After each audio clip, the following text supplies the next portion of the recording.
إن الحمد لله نحمده ونستعينه من يهده الله فلا مضل له ومن يضلل فلا هادي له أشهد أن لا إله إلا الله وحده لا شريك له وأشهد أن محمدا عبده ورسوله أعوذ بالله السميع العليم من الشيطان الرجيم ومن أراد الآخرة وسعى لها سعيها وهو مؤمن فأولئك كان سعيهم مشكورا رب اشرح لي صدري ويسر لي أمري واحلل عقدة من لساني يفقهوا قولي اللهم انفعني بما علمتني وعلمني ما ينفعني وزدني علما اللهم صل على محمد وازواجه وذريته كما صليت على آل إبراهيم وبارك على محمد وأزواجه وذريته كما باركت على آل إبراهيم إنك حميد مجيد أما بعد فإن خير الحديث كتاب الله وخير الهدي هدي محمد صلى الله عليه وآله وسلم وشر الأمور محدثاتها وكل محدثة بدعة وكل بدعة ضلالة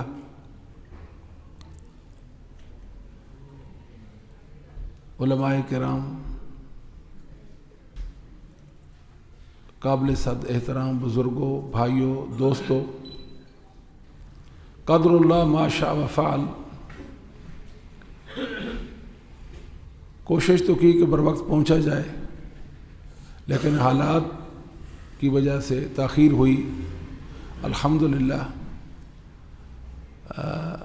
تاخیر سے ہی صحیح، لیکن اللہ نے پہنچا دیا۔ الحمدللہ آپ کا بہت بہت شکریہ کہ آپ نے حافظ صاحب کو ایک وقت تک برداشت کیا۔ چاہتے تو تھے کہ کسی موضوع پہ سیر حاصل گفتگو ہو جائے، ہمارے نوجوان بھائیوں کا، دوستوں کا فائدہ ہو، لیکن اختصار کیا جائے گا انشاءاللہ۔ کسی اور نشست میں طویل گفتگو ہو سکتی ہے انشاءاللہ۔ محمد کریم صلی اللہ علیہ وآلہ وسلم کو اللہ نے عظمتوں کا استعارہ بنایا ہے۔ رسول اللہ صلی اللہ علیہ وسلم پر نازل ہونے والا دین کامل و اکمل دین ہے۔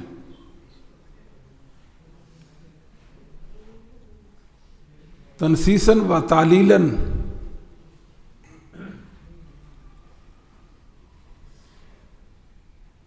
دین کی رہنمائی ہر مسئلہ میں موجود ہے، کہیں بھی تشنگی نہیں ہے۔ یہ اللہ کا بہت بڑا فضل ہے کہ کامل دین عطا فرمایا۔ یہ اللہ کا انعام ہے اپنے بندوں پر۔ اب بندوں کی ذمہ داری کیا ہے کہ دین کو سیکھیں اور بقدر استطاعت اس پر عمل پیرا ہوں۔ یاد رکھیے، اس دنیا میں انسان آیا ہے تو اس نے عمل کرنا ہے۔ محض زبانی کلامی دعووں کا کچھ فائدہ ہی نہیں۔ پہلی قومیں جن کو مغضوب علیہم کہا جاتا ہے، ان پر اللہ کا غضب اترا، یہود و نصارہ، جن کو اللہ نے بندر اور خنزیر بنا دیا تھا، وہ کہا کرتے تھے نحن ابناء اللہ واحباؤہ، ہم اللہ کے بیٹے ہوتے ہیں، ہمارا نبی جب اللہ کا بیٹا ہے تو ہم بھی اللہ کے بیٹے ہیں اور ہم اس کے پورے پیارے ہیں۔ وجہ کیا تھی؟ وجہ یہی تھی کہ ان کے اندر غلو پایا جاتا تھا، حد درجہ، وہ تجاوزات تھے ان کے اندر، لیکن اپنے قول کے مطابق ان کا عمل نہیں تھا، قول و فعل میں تضاد تھا۔ امت محمدیہ بھی شاید اسی راہ پہ چل نکلی، جیسے کہ نبی کریم صلی اللہ علیہ وسلم نے فرما بھی دیا تھا۔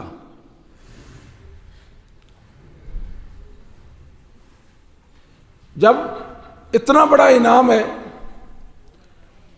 کہ کامل و اکمل دین عطا کیا گیا ہے، تو کیا ضرورت ہے اس دین میں نت نئے مسائل داخل کرنے کی، اور دین کے اندر بدعات، خرافات، ترہات، محرمات، یہ تو بہت پریشانی کی باتیں ہیں۔ اللہ تعالیٰ فرماتے ہیں وَمَنْ أَرَادَ الْآخِرَةَ وَسَعَى لَهَا سَعْيَهَا، جو آخرت کے لیے عمل کرتا ہے، ایک دن آئے گا جس کو آخرت کا دن کہتے ہیں، دنیا ختم ہو جائے گی اور آخرت شروع ہو جائے گی، اس زندگی کے بارے میں حساب و کتاب ہو جائے گا، جنت اور جہنم کا فیصلہ ہوگا۔ وہ اس کے لیے کوشش میں ہے کہ میں کامیاب ہو جاؤں، اور کوشش کیسی کرتا ہے؟ کوشش متعین کوشش کرتا ہے، مقرر کوشش کرتا ہے، جس کو اللہ اور اس کے رسول نے مقرر کر دیا وہ کوشش کرتا ہے۔ جو اس کی جی میں آتا ہے وہ عمل نہیں کرتا، جو دین محمد صلی اللہ علیہ وسلم پر اتارا گیا اس دین کے مطابق چلتا ہے۔ سعیٌ مصدر ہے، مصدر کی اضافت تعیین کا فائدہ دیتی ہے، یہ نہیں کہ جو اس کے جی میں آئے وہ کرے، اور وہ بلکہ وہ ایسی کوشش کرتا ہے جس کو اللہ اور اس کے رسول نے مقرر کر دیا ہے۔ بھی مومن، اللہ اس کی کوشش کی قدر کریں گے۔ اس کا آیت کریمہ سے ان لوگوں کے اس نظریے کا رد ہو جاتا ہے جو کہتے ہیں کہ آپ کیوں کہتے ہیں اس پر دلیل پیش کرو اس عمل پر، اگر اس پر دلیل نہیں ہے تو کوئی بات نہیں ہے، منع بھی تو نہیں ہے نا، منع بھی تو نہیں ہے۔ یاد رکھی دین اسلام میں منع کی کوئی بات نہیں ہے، عبادات میں اجازت کی بات ہے، اذن کی بات ہے، اللہ کے حکم کی بات ہے، رسول اللہ صلی اللہ علیہ وسلم کے حکم کی بات ہے۔ رسول اللہ صلی اللہ علیہ وآلہ وسلم مدینہ تشریف لے گئے تو انصار صحابہ جو کھیتی باڑی سے وابستہ تھے، شعبہ سے، وہ کھجوروں کی پیمند کاری کر رہے تھے کہ نر کھجور کا خوشہ لے کر مادہ کے نیچے کھڑے ہو کر اوپر کو پھینکتے تھے۔ یہ عمل تھا ان کا پیمند کاری کا۔ کھجور کے درخت کی اگر پیمند کاری نہ کی جائے تو اس کو پھل نہیں آتا۔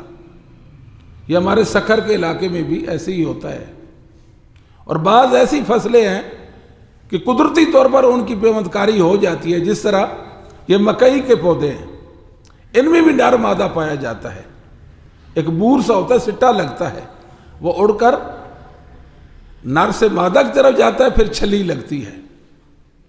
نبی کریم صلی اللہ علیہ وسلم نے جب دیکھا تو آپ نے خیال کیا کہ شاید یہ کوئی بدشگونی ہے، ایسا جو کر رہے ہیں۔ آپ نے روک دیا، منع کر دیا، یہ نہ کرو۔ صحابہ نبی کریم صلی اللہ علیہ وآلہ وسلم کے حکم کی تعمیل و تکمیل میں رک گئے۔ تھوڑا ہی عرصہ گزرا تو پھلوں میں نقصان ہوا، پھل ہی نہیں لگ رہے، تو آپ صلی اللہ علیہ وسلم کی خدمت میں عرض گزار ہوئے کہ آپ نے منع فرمایا، اللہ کے حبیب صلی اللہ علیہ وسلم، اور آپ کے منع کرنے پر ہم منع ہو گئے، رک گئے، مگر پھلوں میں نقصان آیا۔ اس موقع پہ نبی کریم صلی اللہ علیہ وآلہ وسلم نے ارشاد فرمایا، انما انا بشر، انما کلمہ حصر ہے، میں جن سے بشریت سے ہوں، جن سے بشریت کے علاوہ میرا کسی جنس سے کوئی واسطہ تعلق نہیں ہے۔ کوئی مت سمجھے کہ میں نور اللہ ہوں، میں بشر ہوں۔ اور حدیث میں جہاں بھی آپ صلی اللہ علیہ وآلہ وسلم نے اپنی بشریت کے حوالے سے اعلان فرمایا، وہاں کلمہ انما کے ساتھ فرمایا۔ ہمارے محدود علم کے مطابق کبھی آپ نے یہ نہیں فرمایا انا بشر، انما انا بشر، قرآن کریم میں بھی اللہ نے جب آپ سے اپنی جنس بشریت کی جب بات کرائی تو وہاں بھی انما ہی آیا، انما انا بشر، یہ جو ہو گیا بتقاضا بشریت ہوا، انسان ہونے کے ناطے سے ہو گیا۔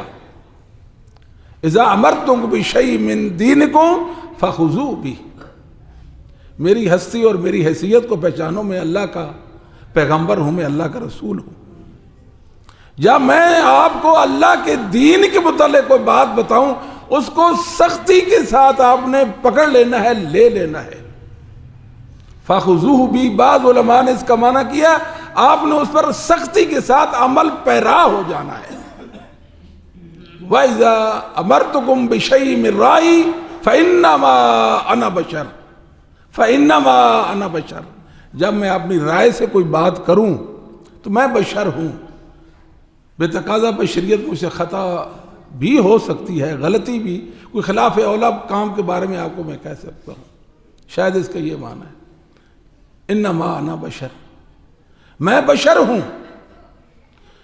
اہل علم کہتے ہیں اس حدیث سے یہ ثابت ہوا دینی امور میں، شریعت کے مسائل میں ہم اللہ کے اذن کے، اللہ کی شریعت کے محتاج ہیں۔ جب تک اللہ اجازت نہ دیں کہ یہ عبادت کرو، ہم وہ عبادت نہیں کر سکتے۔ وہ عبادت تب کریں گے جب اللہ کہیں گے یہ عبادت ہے اور اس کو سر انجام دو۔ یہ دین کا مسئلہ ہے۔ دنیا کے معاملہ میں ہم آزاد ہیں، آگے بڑھتے چلے جائیں گے، ترقی کی منازل طے کرتے جائیں گے۔ کب رکیں گے اور کہاں رکیں گے؟ جب اللہ روک دیں گے کہ یہاں رک جاؤ، یہ کام جائز نہیں ہے، اس کا کرنا صحیح نہیں ہے، تب رکیں گے۔ مگر شریعت کا کام جب اللہ کہیں گے کرو تب کریں گے۔ آپ بات سمجھ گئے، فرق سمجھ گئے؟ دینی معاملات میں اللہ کہیں گے کریں تو تب کریں گے، دنیا کے معاملات میں اللہ فرمائیں گے رک جاؤ تب رکیں گے۔ یہ فرق ہے۔ آپ نے فرمایا انتم عالم بامر دنیاکم، میرے صحابہ یہ دنیا کھیتی باڑی کا مسئلہ ہے نا، میں تو اللہ کا نبی ہوں، مجھے کیا معلوم کھیتی باڑی کے کیا سلسلے ہوتے ہیں، میں کوئی ذمہ دار تو نہیں ہوں، باغبانی یہ آپ کا کام ہے۔ میں نے ایک بات کر دی تھی، کھیتی باڑی کے معاملات آپ بہتر جانتے ہیں، انتم عالم بامر دنیاکم، وہ کھیتی باڑی کا مسئلہ ہو، وہ صنعت و حرفت کا کوئی بھی مسئلہ ہو، وہ آپ مجھ سے بہتر جانتے ہیں۔ پھر آپ نے ایک موقع پہ فرمایا، یہ صحیح مسلم کی حدیث ہے اور آگے بھی مسلم کی ہی الفاظ ہیں، فرمایا فَإِنِّي إِنَّمَا ظَنَنْتُ ظَنًّا فَلَا تُؤَاخِذُونِي بِالظَّنِّ۔ معذرت میرے صحابہ، میں آپ سے معذرت چاہتا ہوں، میرا تو ایک خیال تھا یہ کہ پتہ نہیں ایسا کیوں کر رہے ہیں، پیوند کاری کا سلسلہ، یہ تو باغبانی کا طریقہ تھا، اس کے بغیر تو پھل ہی نہیں آ سکتا تھا، میرا تو کچھ اندازہ ہی اور تھا، میرے خیال میں تو یہ بات ہی نہیں تھی۔ فَلَا تُؤَاخِذُونِي بِالظَّنِّ، آپ لوگوں کا میری وجہ سے نقصان ہو گیا ہے، پھلوں میں نقصان آیا، میں آپ سے معذرت چاہتا ہوں۔ لیکن اذا حدثتکم عن اللہ شیئا فاخذوہ بہ، میری دو حیثیتیں ہیں، ایک بشر کی ایک نبی کی، یہ حیثیت میری بشر کی تھی، میں نے بے تقاضا بشریت ایک بات کی، اس میں غلطی مجھے لگ گئی، لیکن جب میں جو آپ کو اللہ کے دین کی کوئی بات دوں، دین بتاؤں، پھر تو آپ نے اس کو مضبوطی سے لینا ہے، اس کو نہیں چھوڑنا۔ فَإِنِّي لَنْ أَكْذِبَ عَلَى اللَّهِ عَزَّ وَجَلَّ، میں اللہ پہ جھوٹ نہیں بولتا، جب میں کہہ دیتا ہوں کہ میرے اللہ نے مجھ پر یہ وحی کی اور یہ دین ہے، تو پھر آپ نے اس کو لے لینا ہے، اس کو اختیار کرنا ہے۔ اس سے کیا معلوم ہوا کہ دین کا کوئی بھی کام ہے، جب تک شریعت میں اس کا ثبوت، اس پر دلیل نہیں ہوگی، اس وقت تک کبھی نہیں کرنا، کبھی بھی نہیں کرنا۔ پھونک پھونک کر قدم رکھنا ہے، کہیں اپنے اعمال میں بدعات کی آمیزش نہ کر لینا۔ بدعت مردود و باطل عمل ہے، بے حیثیت ہے۔ فلا وربک لا یؤمنون حتی یحکموک فیما شجر بینہم ثم لا یجدوا فی انفسہم حرجا مما قضیت ویسلموا تسلیما۔ مجھے تمہارا رب ہونے کی قسم ہے، رسول اللہ صلی اللہ علیہ وسلم کے فیصلوں کو جب تک دل و جان سے قبول نہیں کرو گے، تمہارا دعویٰ ایمان کوئی معنی نہیں رکھتا۔ اللہ نے نفی کر دی ایمان کی۔ رسول اللہ صلی اللہ علیہ وسلم پر ایمان لانے کا مطلب کیا ہے کہ آپ کی جو شریعت ہے اس میں کوئی عیب نہیں ہے، اس دین میں کوئی نقص نہیں ہے، یہ بہترین عمدہ حسن و خوبی والا دین ہے۔ ایک ایک عمل واضح ہے، وہی سے اس کو مزین کیا گیا ہے۔ ایک ایک عمل اس میں اللہ کی رضا اور خوشنودی مضمر ہے۔ بات سمجھ آتی ہے نا؟ دین تو بہت سادہ تھا اور لوگوں نے اس کو مہمہ بنا دیا اور پیچیدہ بنا دیا۔ اتنا بڑا اللہ کا ہم پر انعام ہے، ہم تھوڑا عمل کر لیں، تھوڑا قلیل بل اقل تھوڑا عمل کر لیں، مگر سنت کے مطابق عمل کریں۔ امام سفیان ثوری رحمہ اللہ تعالیٰ علیہ سنت کے بہت بڑے امام ہیں۔ حلیت الاولیاء و طبقات الاصفیاء میں ابو نعیم اصفہانی رحمہ اللہ نے صحیح سند سے آپ کا ایک قول نقل کیا ہے، لا یستقیم قول الا بعمل۔ کیا ائمہ ہیں ہمارے، اللہ نے ان کو عظمتوں کا استعارہ بنا دیا تھا۔ کب بولے سفیان ثوری؟ آج 1443واں ہے، گجرانوالہ شہر میں ان کا ذکر خیر ہوا جا رہا ہے، اور قیامت تک امام سفیان ثوری رحمہ اللہ کا علم اللہ نے زمین پر باقی چھوڑنا ہے۔ سفیان ثوری کو کوئی مار نہیں سکتا، اللہ نے ان کو مانوی زندگی بخشی ہے۔ اللہ کی ان پر کروڑوں رحمتیں ہوں، اللہ تمام محدثین سے راضی ہو جا، اللہ ان کو جنت کی راتیں دے دے، اور جہاں وہ لیٹے ہیں اللہ وہاں اپنی رحمت کی برکھا برسا دے۔ اللہ محدثین کی برکت سے ہمیں بھی بہرہ مند فرما دے۔ یہ وہ لوگ ہیں جن کے ذکر خیر پر اللہ کے فرشتے اتر آتے ہیں، یہ وہ لوگ ہیں جن کے ذکر خیر پر اللہ رب العالمین کی رحمت پے در پے اترتی ہے۔ امام سفیان بن عیینہ رحمہ اللہ فرمایا کرتے عند ذکر الصالحین تنزل الرحمہ، اور بعض روایت میں تنزلوں کی جگہ کیا ہے؟ تتنزل الرحمہ۔ حروف کی زیادت معنی کا فائدہ دیتی ہے، معنی میں زیادت کا فائدہ دیتی ہے۔ پے در پے رحمت کا نزول ہوتا ہے ایسے لوگوں کے ذکر خیر پہ۔ لہذا اپنے آپ کو اسلاف امت کے ساتھ جوڑ لیں، محدثین ائمہ دین کے ساتھ اپنی وابستگی قائم کر لیں۔ اللہ نے ان کے علم کو، ان کے عمل کو ہمارے سامنے آشکارا کر دیا ہے، کوئی ڈھکی چھپی بات نہیں ہے۔ اللہ نے ہمیں ان کے علم اور عمل کا امین بنایا ہے۔ اللہ تعالی ہمیں اس سعادت کے ساتھ ہمیشہ بہرہ مند رکھے، اللہ ہمیں محرومیوں سے بچائے۔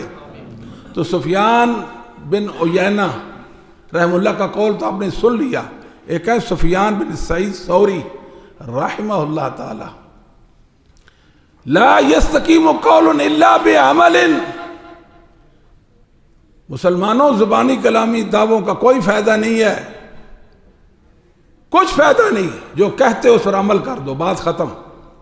جو کہتے ہیں اس پر عمل کر دیں۔ ولا یستقیم قول وعمل الا بنیہ۔ بات بھی اچھی ہو، عمل بھی اچھا ہو، نیت اچھی نہ ہو تو کوئی فائدہ نہیں ہے۔ لا یستقیم قول وعمل ونیت الا بموافقت السنہ۔ بات بھی اچھی ہے، عمل بھی اچھا ہے، نیت بھی اچھی ہے، سنت کے موافق نہیں تو کچھ فائدہ نہیں ہے۔ سنت کے موافق رسول اللہ صلی اللہ علیہ وسلم کا عمل کیا ہے، آپ کی رہنمائی کیا ہے، آپ کے اصحاب صحابہ اکرام رضوان اللہ علیہم اجمعین کیسے یہ عمل کرتے تھے، اور صحابہ کے بعد تابعین، تبع تابعین، ائمہ دین، ائمہ اسلام، ائمہ ہدا، جو ہدایت کے چراغ تھے، جن کی ہدایت کو، جن کے راستے کو اللہ نے سبیل مومنین قرار دیا۔ جب تک سبیل مومنین پر کسی کی نظر نہ ہو، اس وقت تک کسی انسان کو اپنے متعلق یہ خبر نہیں ہو سکتی وہ حق پر ہے یا باطل پر ہے، اس کا عمل سنت کے موافق ہے یا مخالف ہے، وہ رسول اللہ کا متبع ہے یا مخالف ہے۔ یہ بات سبیل مومنین بتائے گا۔ ایک مومنوں کا راستہ ہے جو ہمیں یہ بتائے گا کہ رسول اللہ کی موافقت ہو گئی ہے، رسول اللہ صلی اللہ علیہ وآلہ وسلم کی مخالفت ہو گئی ہے۔ یہ ہمارا مسلک ہے۔ ہم اس پر اللہ کا جتنا شکر ادا کرے کم ہے۔ اللہ نے ہمیں سعادتوں سے مالا مال کر دیا ہے۔ کتنی خیر اس گئے گزرے دور میں اہل الحدیث اللہ کے فضل و کرم سے اپنے اسلاف، اپنے ائمہ کے نقش قدم پر ہیں۔ ان کے پاس ایک عروہ وثقی ہے، مضبوط کڑا ہے، جو کبھی چھوٹنے نہیں پائے گا۔ اس کڑے کو انہوں نے مضبوطی سے پکڑ رکھا ہے اور اللہ کے دین پر گامزن ہے۔ اور میں آپ یہاں رک کر، وقت زیادہ ہو گیا، اپنے بزرگ اور قابل قدر علماء کی موجودگی میں یہ بات عرض کی دیتا ہوں، جو اللہ نے زمین پر خیر اتاری اپنے بندوں کے لیے، وہ ساری کی ساری خیر اللہ نے اہل حدیث کو عطا کر دی ہے۔ ان جیسا میں نے کوئی نہیں دیکھا، اہل حدیث جیسا میں نے کوئی نہیں دیکھا۔ میری عقیدت اور محبت ایک میں آپ کو دلیل دیتا ہوں۔ کئی بار یہ میڈیا کا دور ہے، یہ عرفہ کا روزہ ہوتا ہے، عاشورہ کا روزہ آتا ہے، ہم دیکھتے ہیں لوگ پیغامات چھوڑتے ہیں، کل روزہ ہے، خیال سے روزہ رکھنا ہے۔ ایسے لگتا ہے کہ ایک منہ سے، ایک زبان سے منادی ہو رہی ہے خیر کی، جو پوری دنیا میں سنائی دے رہی ہے۔ بوڑھے، جوان، بچے، عورتیں خیر پر ہیں۔ اہل حدیثوں جیسا اس دنیا میں کوئی نہیں ہے۔ ہم نے اللہ کی دی ہوئی بصیرت اور بصارت سے دیکھا ہے، باریک بینی سے دیکھا ہے۔ یہ اپنے اسلاف کے دین پر، ان کے علم پر قائم ہیں۔ عرصہ پہلے کی بات ہے، ایک چھوٹا سا بچہ اپنی ماموں کو گئے، میں نے کئی دفعہ یہ واقعہ بیان کیا، میرے ایمان کا حصہ بن گیا نا، اس لیے چھوٹا سا بچہ 4 مہینے کا تقریباً اپنے ماموں کی گود میں ہے، اس کے ناخن بڑے ہوئے، ناخن اس کے بڑے ہوئے۔ میں نے کہا اس کے ناخن نہیں کاٹتے؟ اس کی ماما کہتی ہے یہ عشرہ ذو الحجہ کے بعد اس کے ناخن کاٹیں گے۔ ہم نے چونکہ گھر میں قربانی کرنی ہے نا، یہ بھی افراد خانہ میں سے ہے نا، ان کی طرف سے بھی قربانی ہوگی۔ جب یہ ذو الحجہ کے 10 دن یعنی 10ویں دن قربانی ہوگی، پھر ان کے ناخن کاٹے، اس کے ناخن کاٹیں گے۔ اور مجھے اس بات پر بڑا تعجب ہوا اور حیرانی ہوئی، اور آپ کو بھی یہ بات سن کر حیرانی ہوگی یقیناً۔ بسم اللہ۔ چند دنوں کی بات ہے کہ میں نے ایک مضمون لکھنا شروع کیا قربانی کے احکام و مسائل پر۔ کتابیں دیکھ رہا تھا، میں نے المستدرک علی الصحیحین امام ابو عبداللہ الحاکم جن کو ابن البی بھی کہتے ہیں، ان کی کتاب میں نے عبداللہ بن عمر رضی اللہ عنہما کا ایک اثر دیکھا۔ سبحان اللہ، توجہ فرمائیں، توجہ، اللہ آپ کا یہاں آنا اور بیٹھنا مبارک کر دے۔ عبداللہ بن عمر کا ایک اثر دیکھا جس کی سند صحیح تھی، ایک خاتون اپنے چھوٹے بچے کے ناخن کاٹ رہی تھی ذوالحجہ کے دنوں میں. عبداللہ بن عمر گویا ہوئے، آپ فرمانے لگے قربانی کے بعد 10 ذوالحجہ کو کاٹتی، اب کیوں کاٹ رہی ہو؟ کہاں عبداللہ بن عمر کا زمانہ اور دور، کہاں آج پاکستان کے اندر ہم اسلاف امت صحابہ کے عمل پہ زمین پر دیکھتے اور سنتے ہیں. اللہ نے اہل حدیث کو خیر عطا فرما دی ہے. یہ رسول اللہ صلی اللہ علیہ وسلم کے سچے محب ہیں. انہوں نے کبھی بھی رسول اللہ صلی اللہ علیہ وسلم کے کسی حکم کے بارے میں، کسی حکم کے بارے میں ایسی ویسی بات نہیں کی ہے. اللہ کے نبی آپ نے فرما دیا، آپ کا دین ہے، حق ہے، اس کو اپناتے ہیں. میں وثوق سے کہہ سکتا ہوں ایسے نوجوان موجود ہیں اہل حدیث کے اندر، ایسے جو خیر القرون کی مثال ہے. میں قسمیہ حلفیہ کہہ سکتا ہوں اہل حدیث کی بعض خواتین ایسی ہیں خیر القرون کی عورتوں جیسی، اللہ کے فرشتوں نے بھی ان کا چہرہ نہیں دیکھا ہوگا. یہ وہ چیزیں ہیں جو ہمارے ایمان کو بڑھاتی ہیں. یہ لومۃ اللائم کی پرواہ نہیں کرتے، دنیا ان کے بارے میں باتیں کرتی رہتی ہے. ان کی داڑھیوں کو دیکھو جی، لمبی لمبی داڑیاں، ان کی شلواروں کو دیکھو، ان کی نماز کے اوقات کو دیکھو، ان کی تراویح کو دیکھو. لوگ باتیں کرتے ہیں، ان کے وطر کو دیکھو. کبھی انہوں نے پرواہ کی ہے؟ کبھی ان کے چہرے پر کبیدگی کے آثار آئے ہیں یہ باتیں سن کر؟ ان کا رسول اللہ کے ساتھ ایسا رشتہ قائم ہو چکا ہے، ایسا رشتہ، اتنے مخلص ہیں یہ رسول اللہ سے، سب کچھ برداشت کر سکتے ہیں مگر محمد رسول اللہ کے بارے میں کچھ نہیں برداشت کر سکتے. میرے بھائیوں، ہمارے عمل میں ہم نے کوئی عمل خود تو نہیں ایجاد کیے یا وضع کیے. یہاں فرق سمجھے میرے بھائیوں، توجہ فرمائیں. لوگوں نے عمل خود وضع کیے ہیں.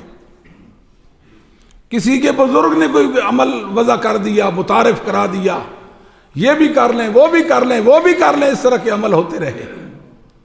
ہمارا عمل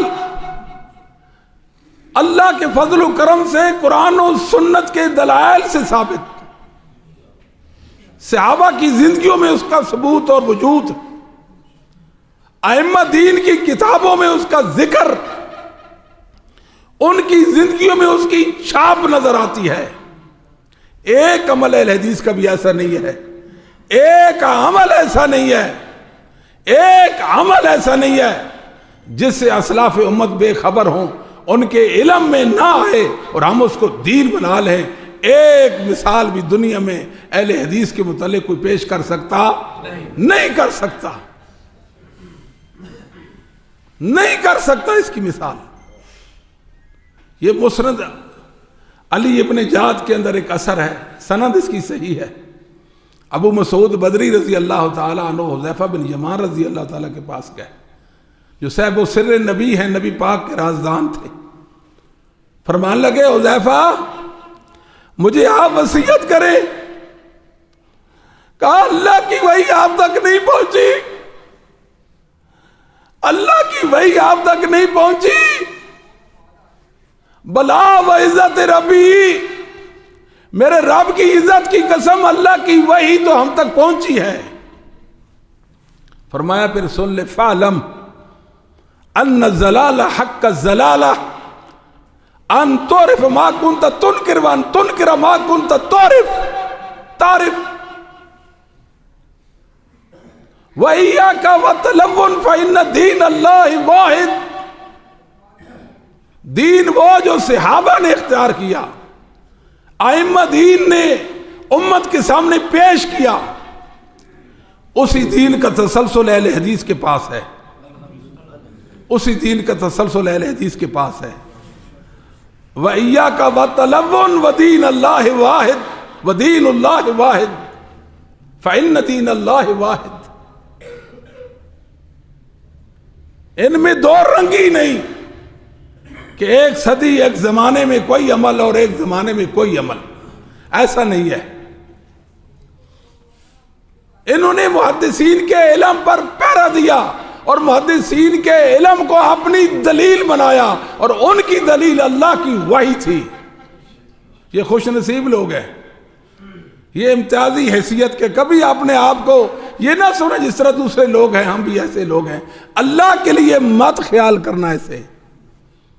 آپ ممتاز حیثیت کے لوگ ہیں، ممتاز حیثیت کے لوگ ہیں، محدثین کے نمائندہ ہیں اللہ کی زمین پر، محدثین کی نشانیاں ہیں آپ اللہ کی زمین پر۔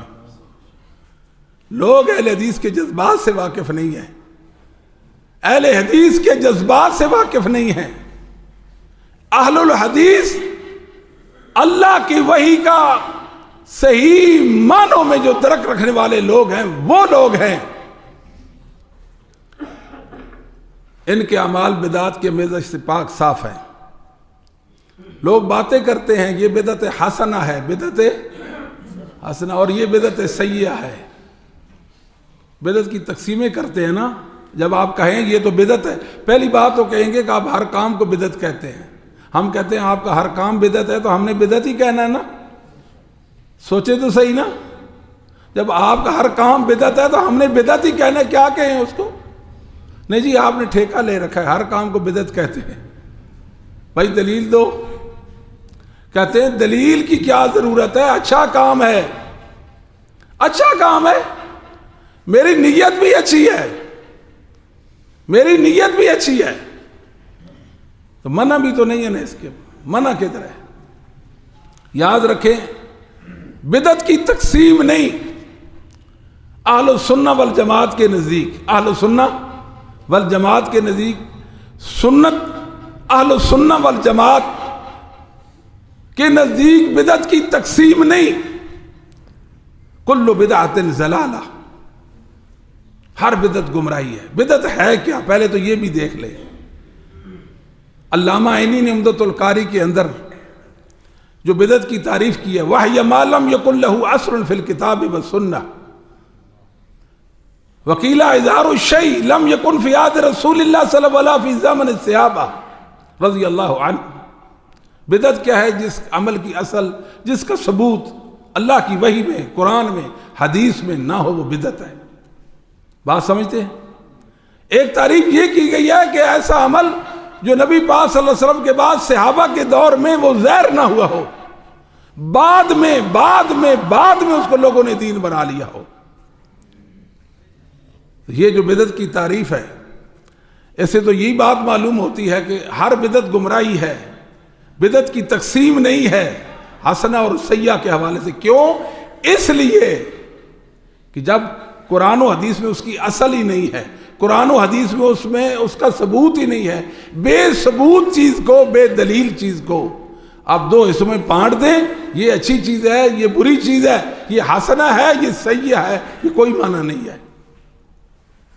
علامہ شاطبی یہ 790 میں فوت ہوتے ہیں۔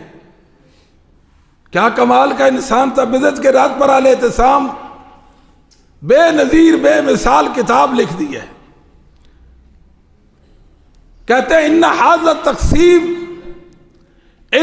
التقسیم امر مخترع، یہ بدعت کا دعویٰ کرنا کہ بدعت کی تقسیم ہوتی ہے حسنہ اور سیئہ میں، یہ بذات خود بدعت ہے۔ یہ بذات، اب بات سمجھے کہ نہیں؟ بدعت کی تقسیم بذات خود بدعت ہے، بدعت کی تقسیم نہیں۔ لا يدل علیہ دلیل شرعی،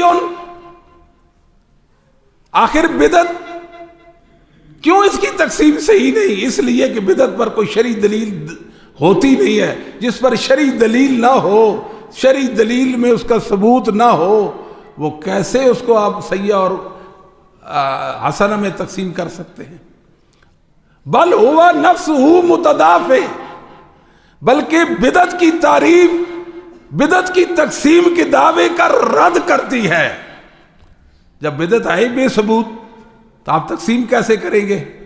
لأن من حقیقت البدعۃ اللہ يدل علیہا دلیل شرعی لا من نصوص شرعی ولا من قواعدہ۔ بدعت تو ہوتی بے ثبوت جس میں شریعت کے نصوص اور قواعد میں اس کا کوئی ثبوت نہ بنتا ہو، اس کو بدعت کہتے ہیں۔ حقیقت میں یہ بدعت ہے۔ لہذا بدعت کی تقسیم کا کوئی معنی نہیں ہے۔ علامہ ابن ابی العز حنفی رحمہ اللہ تعالی، ان کی کتاب ہے التنبیہ علی مشکلات الہدایہ، اس کے اندر لکھتا ہے انما احدث بعد عہد الصحابہ لا یکون حسنا، صحابہ کے دور کا جو بھی عمل ہوگا اس کو آپ حسنہ نہیں کہہ سکتے، جو لوگوں نے ایجاد کر لیا وہ سیئہ ہوگا، اس میں کوئی حسن نہیں۔ حسن تو نبی پاک کی اداؤں اور سنتوں میں حسن ہے، حسن تو اللہ کی وحی پر مبنی عمل کا ہے، جو بے ثبوت عمل ہے اس میں حسن کہاں سے آ گیا؟ علامہ شاطبی رحمۃ اللہ علیہ نے اس موقع پہ ایک اور بات کر دی ہے، اجماع سلف الصالح من الصحابہ والتابعین من یلیہم علی ذمھا کذالک وتقبیحا والہروب عنہا وعمن اتسم بشیء منہا ولم یقع فی ذلک منہم توقفا ولا مثنویہ فہو بحسب الاستقراء اجماع ثابت يدل على ان كل بدعة ليست بحق بل هي من الباطل۔ بڑی پیاری بات کی ہے، صحابہ کا اجماع، تابعین کا اجماع ہو گیا، ان کے بعد والوں اہل حق کا اجماع ہو گیا بدعت کی مذمت پر، بدعت کے کبھی ہونے پر۔ ائمہ تو کہتے تھے کہ بدعت سے بھاگے دور ہوں، بدعتی سے بھاگے بدعتی سے دور ہوں۔ وہ کسی بدعت کی استثناء نہیں کرتے کہ یہ مستثنا ہے ان بدعات میں سے، نہ کسی بدعت کے بارے میں توقف رکھتے تھے۔ کہتے ہیں جستجو کی ہماری تحقیق میں کوئی بدعت حق نہیں، ساری کی ساری بدعات باطل ہے۔ یہ مسلمانوں کا اجماع ہے، اجماع ثابت یدل علی ان، یہ ساری عبارت ہم نے عرض کر دی ہے۔ یہ علامہ شاطبی نے ہمیں بتایا کہ بدعت کی تقسیم نہیں ہے، لیکن مسئلہ کیا ہے کہ دنیا میں کوئی بدعتی ایسا نہیں آیا جس نے اپنے بدعت پر کوئی دلیل نہ پیش کی ہو۔ کوئی بدعتی دنیا میں نہیں آیا کہ جو بدعت کے ثبوت پر قرآن و حدیث سے دلیل نہ رکھتا ہو۔ بدعت گھڑی، قرآن و حدیث کے دلائل اس کے مطابق ڈھالنے کی کوشش کر دی۔ یہ دیکھو قرآن میں یہ آیت کریمہ آ گئی، یہ حدیث آ گئی، اس سے ثابت ہوتا ہے، ہمارا عمل ثابت ہو رہا ہے، یہ دلیل اس کو تقویت دے رہی ہے، اس دلیل سے اس کو تائید حاصل ہے، اس طرح کی باتیں ہوتی ہیں۔ علامہ شاطبی پھر بولے لا تجد مبتدعا ممن ينسب الى الملہ الا وهو يستشهد على بدعته بدلیل شرعی۔ دنیا میں ایک بدعتی بھی ایسا نہیں، ایک بدعتی بھی ایسا نہیں جس کو لوگ بدعتی کہتے ہیں، یہ فلاں بدعتی، فلاں گروہ سے اس کا تعلق، فلاں فرقے سے اس کا تعلق، ایک بدعتی بھی ایسا نہیں ہے جو اپنی بدعت پر شریعت کے دلائل پیش نہ کرتا ہو۔ قرآن کی آیات پیش کریں گے۔ اور ایک دفعہ ہم نے ایک بات کی، رک کر ایک میں بات عرض کر دیتا ہوں۔ بات یہ ہوئی تھی کہ قرآن کریم کے 1000 بینات، آیات بینات، ان سے ایک مسئلہ ثابت ہو رہا ہو، ایک مسئلہ ثابت ہو رہا ہو، میری نظر میں، میرے علم میں وہ مسئلہ ثابت ہو رہا ہو، وہ چیز ثابت ہو نہ یاد سے، ایک ایک آیت وہ دلیل بن رہی ہو، میں سلاف امت کو دیکھوں گا، محدثین نظام کو دیکھوں گا، ائمہ اسلام کو دیکھوں گا، اگر ان آیات سے وہ مسئلہ ثابت کرتے ہیں تو حق اور صحیح، اگر وہ نہیں کرتے تو میں غلط وہ صحیح۔ آپ بات تو نہیں سمجھے؟ اس بات کو لے کر دنیا میں بہت سارے لوگوں نے، بڑے بڑے گمراہوں نے، حتیٰ کہ کافروں نے بھی اس کا مذاق اڑایا۔ سمپل سی بات ہے کہ مرزا قادیانی نے جب دعویٰ نبوت کیا تھا، آپ کو معلوم ہے کتنی آیات شیخ؟ اس نے 23 آیات اپنی نبوت کے ثبوت پر پیش کی تھی۔ 40 جی شیخ فرماتا ہے 40، ہماری کتاب ہی ختم نبوت ہے، چونکہ اس میں ہم نے کم لکھی، شاید اس لیے ان کی کتابوں کو بالاستیاب نہیں دے سکے۔ 40 آیات کہ میں نبی ہوں، اس آیت سے ثابت ہوتا ہے، اس آیت کریمہ سے ثابت ہوتا ہے میں نبی ہوں، میری نبوت کا ثبوت، میری نبوت کا ثبوت۔ کیا مسلمان ان آیات بینات کو سن کر، پڑھ کر، دیکھ کر کہیں گے کہ مرزا نبی ہے؟ بات نہیں سمجھے؟ آیات تو حق ہے نا، مراد باطل، کلمات الحق ارید بہا الباطل، یہ ہر دور میں ہوتا رہا ہے، ہر گمراہ یہ ہتھیار استعمال کرتا رہا ہے۔ کہتا تھا کہ عیسیٰ علیہ السلام وفات پا گئے، وفات عیسیٰ پر 30 آیات پیش کرتے تھے۔ کیا عیسیٰ علیہ السلام وفات پا گئے؟ جب اسلاف امت کو دیکھتے ہیں ان کا اجماع کہتا ہے وہ آسمانوں پر زندہ ہے۔ قرآن تو انہوں نے بھی پڑھا نا، انہوں نے بھی سمجھا، انہوں نے قرآن کے مطابق اپنا عقیدہ بنایا۔ یہ کہتا ہے کہ نہیں ان آیات سے وفات عیسیٰ ثابت ہو، کیا آپ مان لیں گے 30 آیات سے؟ آپ 30 سے نہیں مانتے، میں اگر 1000 کوئی بندہ اپنی گمراہی پر 1000 آیات پیش کرے میں مان لوں گا؟ پھر سمجھ تو نہیں آئی بات؟ اگر آپ 30 آیات سے وفات عیسیٰ نہیں مانتے تو میں 1000 آیات سے کیوں مانوں گا؟ میں تو 1000 سے بھی نہیں مانوں گا۔ یہ مراد تھی۔ تو دنیا میں جتنے بدعتی ہیں وہ سارے کے سارے قرآن و حدیث سے ہی دلائل پیش کرتے ہیں۔ عقیدہ تناسخ ہے، یہ ہندوؤں کا عقیدہ ہے ایک فرقے کا۔ وہ کہتے ہیں کہ انسان کی روح نکلتی ہے تو جانور میں داخل ہو جاتی ہے۔ جب ان سے پوچھے کہ کیا دل، کہتا ہے مسلمانوں تمہاری کتاب میں یہ آیت کریمہ نہیں ہے، اس سے یہ ثابت ہو رہا ہے۔ تقلید اس کے ثبوت پر قرآن سے حدیث سے دلائل نہیں پیش ہوتے؟ بتائیں یہ بات ٹھیک ہے کہ نہیں؟ لوگ تقلید پر دلائل پیش کرتے ہیں قرآن سے، ان کو کیا حق ہے کہ تقلید کے ثبوت پر قرآن سے دلائل پیش کریں؟ الغرض ہر بدعتی اپنے پاس قرآن و حدیث سے دلائل رکھتا ہے، ایک بات کہنی ہے یہ دلائل حق ہیں، آیات قرآنیہ یہ حق ہے۔ ہمیں یہ بتایا جائے اسلاف امت نے، پہلے مسلمانوں نے، خیر القرون کے مسلمانوں نے، صحابہ تابعین تبع تابعین نے یہ آیت پڑھی ہے یہ نہیں پڑھی، اور پڑھی ہے بالیقین پڑھی ہے، سمجھی ہے یہ نہیں سمجھی، سمجھی ہے بالیقین سمجھی ہے۔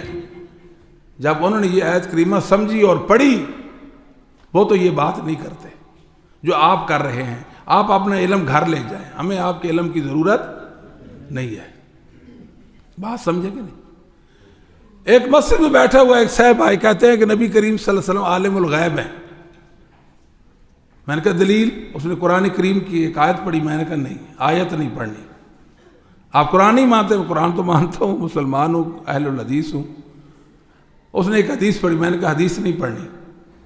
آپ حدیث نہیں مانتے؟ میں حدیث تو مانتا ہوں، حدیث تو میرا دین ہے، ایمان ہے۔ پھر کیا پیش کروں؟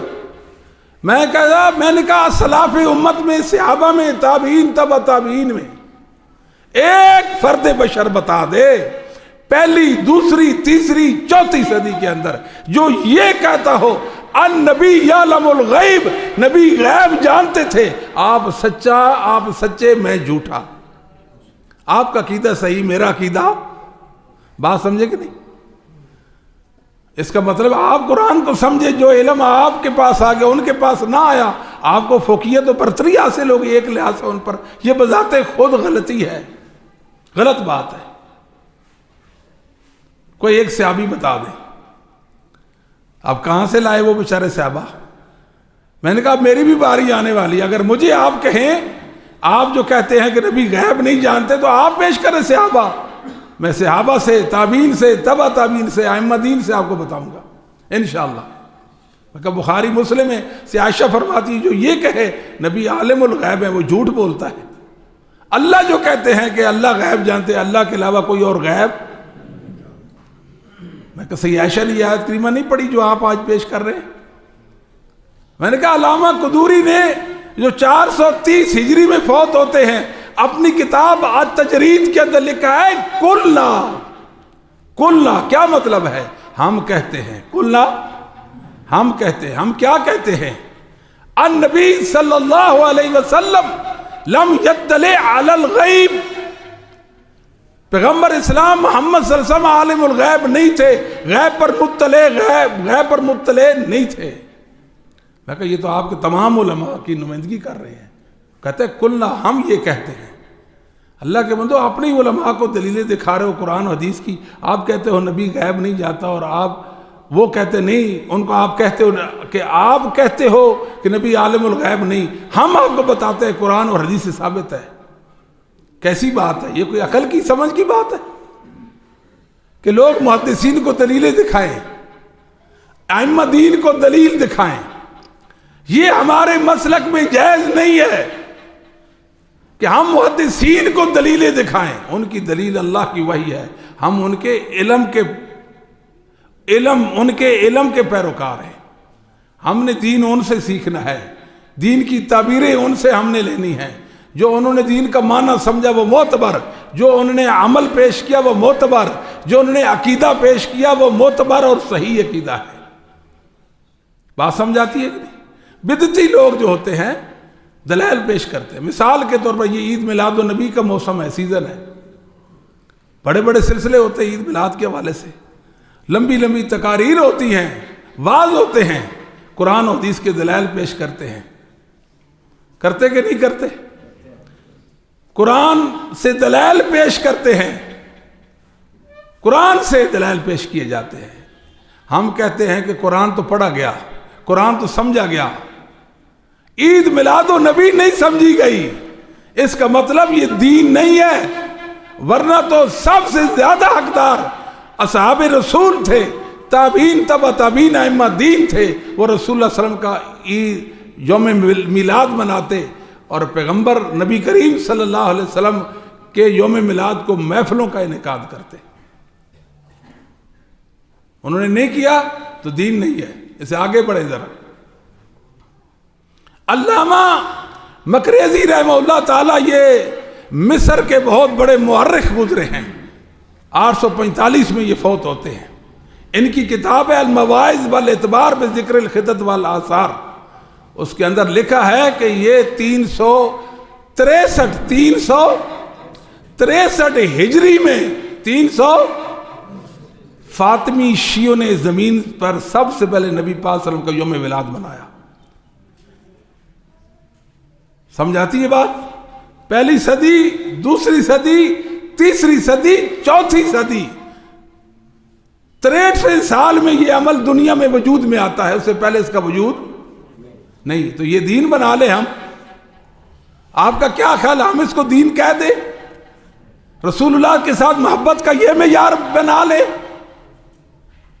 کیا ہمیں حق کیا ہے کہ 400 سالوں میں جس عمل کو امت جانتی نہ تھی وہ میرا ایمان بن جائے؟ میں ایسے دین کو سلام کرتا ہوں۔ یہ ہمارا دین نہیں بن سکتا۔ سمجھ آتی ہے بات کہ نہیں؟ اور کہاں سے یہ جو مذہبی عیدیں ہوتی ہیں، مذہبی، یہ اسلام میں 2 عیدیں، مذہبی عیدیں 2 ہیں جو اسلامی تہوار کے طور پر منائی جاتی ہے۔ تیسری کوئی عید، جمعے کو بھی عید کہا گیا نا، وہ مذہبی عید تو نہیں ہے نا۔ مذہبی عیدیں تو 2 ہیں، ویسے تو عید 2، 3، 4، 5، 10، 20، 100 ہو سکتی ہے۔ کیا مسئلہ عیدوں کا؟ عیدوں کا مسئلہ نہیں ہے، مذہبی عید کا مسئلہ جس انداز میں یہ مناتے ہیں، جس انداز میں، اس کا کوئی تصور اسلام میں نہیں ہے۔ سب سے پہلے عیسائیوں نے زمین پر عیسیٰ علیہ السلام کے یوم ولادت کو عید منائی ہے، عیسائیوں نے، نصارہ نے، ان سے رافضیوں نے لی، فاطمی شیعوں نے لی، ان سے بدعتیوں نے لی۔ ہم اس کو پھر دین نہیں بنا سکتے۔ اگر قرآن و حدیث میں اس پر کوئی دلیل ہوتی، کوئی ثبوت ہوتا، وہ اول حقدار تھے، وہ مناتے۔ ان کا نہ منانا اس چیز پر دلیل ہے کہ یہ دین نہیں ہے، یہ بدعت ہے۔ ہر دور کے علماء اہل حق نے اس کو بدعت کرا دیا۔ ابن تیمیہ رحمہ اللہ کی کتاب اقتضاء الصراط المستقیم، اہل علم واقف ہیں، بدعت کے رات میں بے مثال کتاب ہے، بے مثال کتاب۔ اس کے اندر انہوں نے لکھا ہے کہ جو بدعتی ہوتا ہے، بدعتی وہ کیا کرتا ہے؟ عمومی دلائل سے فائدہ اٹھاتا ہے۔ عمومی دلائل ہوتے ہیں نا، وَمِمَّا رَزَقْنَاهُمْ يُنْفِقُونَ، ہمارے رزق سے وہ خرچ کرتے ہیں. کہتا ہے لو جی 11ویں ثابت ہو گئی، ختم شریف ثابت ہو گیا، فلاں موقع پہ خرچ کرنا ثابت ہو گیا. یہ عمومی دلائل سے یہ اپنی بدعات کو سہارا دیتے ہیں. عمومی دلائل قرآن سے دلیل پیش کرتے ہیں. شیخ الاسلام ابن تیمیہ رحمہ اللہ نے لکھا ہے عید الفطر اور عید الاضحیٰ کے دن اگر کوئی آدمی مسجد میں جائے اور وہ سپیکر آن کرے اور اذان کہنا شروع کر دے، اللہ اکبر اللہ اکبر، سارے مسجد طرف دوڑیں گے، روکو اس کو، روکو، سپیکر بند کرو، عید کے دن کہاں سے اذان آ گئی ہے، بند کرو.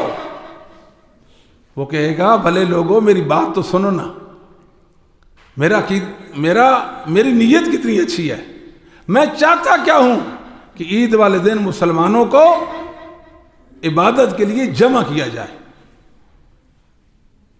عید تو نبی پاک کے زمانے میں بھی آئی تھی، رسول اللہ صلی اللہ علیہ وسلم کے زمانے میں عید نہیں آئی تھی؟ جی آئی تھی.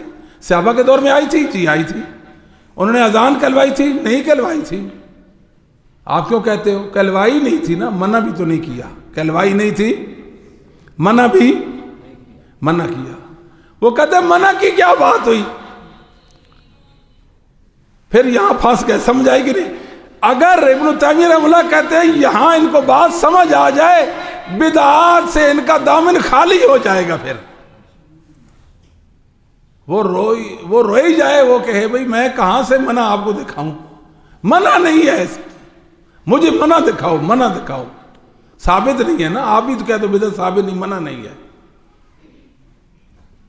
پھر وہ کیا کرے گا؟ قرآن سے آیات پیش کرے گا. وَمَنْ أَحْسَنُ قَوْلًا مِمَّنْ دَعَا إِلَى اللَّهِ. اس شخص سے بڑھ کر کس کی بات بھلی ہو سکتی جو اللہ کی طرف بلاتا؟ میں اللہ کی طرف بلا رہا ہوں. اذان تو بلاوا ہے اللہ کی طرف. وَلَذِكْرُ اللَّهِ اکبر، اللہ کا ذکر بڑی چیز ہے، اذان اللہ کا ذکر ہے. وہ کہتے ہیں یہ آیات صحابہ تابعین تبع تابعین ائمہ دین نے بھی پڑھی تھی، کیا ان میں سے کوئی اس پر ثبوت نکالتا تھا، کوئی دلیل بناتا تھا؟ آپ کو بات سمجھ آئی کہ نہیں؟ آج جو جس بدعت پر جو آیت ہو اس کو یہی کہیں گے نا اسلاف امت نے یہ آیات پڑھی تھی. کیا یہ بات انہوں نے اس میں نکالی ہے جو آپ نکال رہے ہو؟ پھر وہ کیا کرے گا کہ جمعہ کی اذان پر عید کی اذان کا قیاس کرے گا کہ جمعہ کو اذان ہوتی ہے لہذا عید کو بھی اذان. وہ کہیں گے اس قیاس کے اول حقدار پہلے مسلمان تھے جن کا علم فائق تھا. اگر انہوں نے اذان نہیں کہلوائی، وہ قیاس سے زیادہ واقف تھے، قیاس کرنے کے زیادہ حقدار تھے. وہ کہے گا اگر انہوں نے نہیں کیا تو میں کر لیتا ہوں، آپ کو کوئی حق نہیں ہے. تو ہر بدعت کا یہی معاملہ ہے. یہ عمومی دلائل سے بدعت کا ثبوت پیش کرتے ہیں. پہلی بات تو یہ ہے کہ عمومی دلائل کے تحت بدعت آتی ہی نہیں یا مستثنا ہوتی ہے، کل بدعت ضلالہ وغیرہ وغیرہ کے دلائل سے. اور بدعت کی تقسیم کے حوالے سے ان کی بات کمزور ہے. امام بیہقی رحمۃ اللہ علیہ اپنے استاد ابو طاہر فقی سے ابو عمر بن ابی سعید دو استادوں سے بیان کرتے ہیں. وہ ابو العباس اعلی سم سے بیان کرتے ہیں. وہ محمد بن عبید اللہ المنادی سے بیان کرتے ہیں. وہ شبابہ بن سبار سے بیان کرتے ہیں. اور وہ ہشام بن غال سے، وہ نافع سے، وہ ابن عمر سے بیان کرتے ہیں. سیدنا عبداللہ بن عمر رضی اللہ تعالیٰ فرمایا کرتے تھے کلو بدعت ضلالہ وَإِن رَأَى النَّاسُ حَسَنًا. لوگوں تمام کی تمام بدعت، ساری کی ساری بدعت ضلالت ہیں. کسی بدعت میں حسن و خوبی نہیں ہے، اگرچہ لوگ اس کو حسنہ کہتے رہے، لوگ اسے حسنہ کہتے رہے. صحابہ تو یہ پڑھا کے گئے، ان کا تو یہ سبق تھا، ان کا تو امت کو یہ درس تھا. اور امت کہاں چلی گئی؟ کیسی کیسی باتیں بدعت کو کمزور سہارا دینے کے لیے وہ باتیں کرتے ہیں اس طرح کی.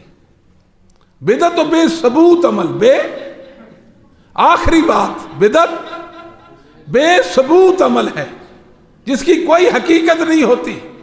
بخاری مسلم میں عبداللہ بن مسعود رضی اللہ تعالیٰ کا فرمان ہے لا یجعل احدکم للشیطان شیئا من صلاتی یرا حقا علی اللہ ینصرف الا عن یمینی رأیت رسول اللہ صلی اللہ علیہ وسلم کثیرا ینصرف عن یساری.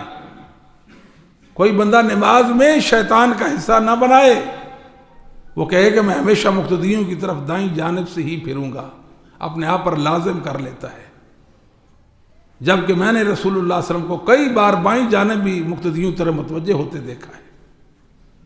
مطلب کیا ہے؟ ایک شریعت کا کام ہے اور شریعت میں اس کا ایک درجہ ہے کہ وہ مستحب ہے۔ کیا ہے؟ اس کے ساتھ واجب کا معاملہ کرے، استحباب سے، دین سے نکل کر وہ شیطان کا کام بن جائے گا، شریعت کا کام نہیں رہ جائے گا۔ وہ بات سمجھے ہیں کہ نہیں؟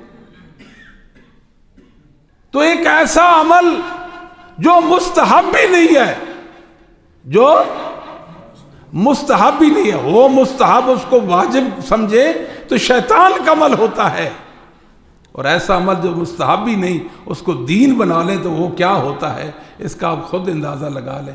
اللہ سمجھنے کی توفیق نصیب فرمائے، اللہ ہماری حاضری کو قبول فرما لے۔ مشکل سے یہاں پہنچے، تھکے ہارے، پریشانی تھی، معذرت اس بار انشاءاللہ کبھی اللہ نے توفیق دی تو پھر جمع ہوں گے۔ اقول قولی ھذا استغفر لی ولکم سائر المؤمنین والمؤمنات والمسلمین والمسلمات۔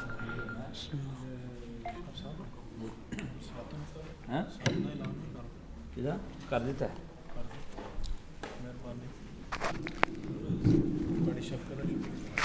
جزاک اللہ خیرہ، شیخ کو اللہ برکتوں سے نوازے، یقیناً بڑا مشکل سفر طے کر کے تشریف لائے۔ آپ پیارے پیارے چہرے بھی، آپ نے بھی بڑا انتظار کیا، اللہ آپ کو برکتوں سے نوازے۔ یہ دینی پروگرام سننے کے لیے ہمارے یوٹیوب چینل اسامہ ناصر آفیشل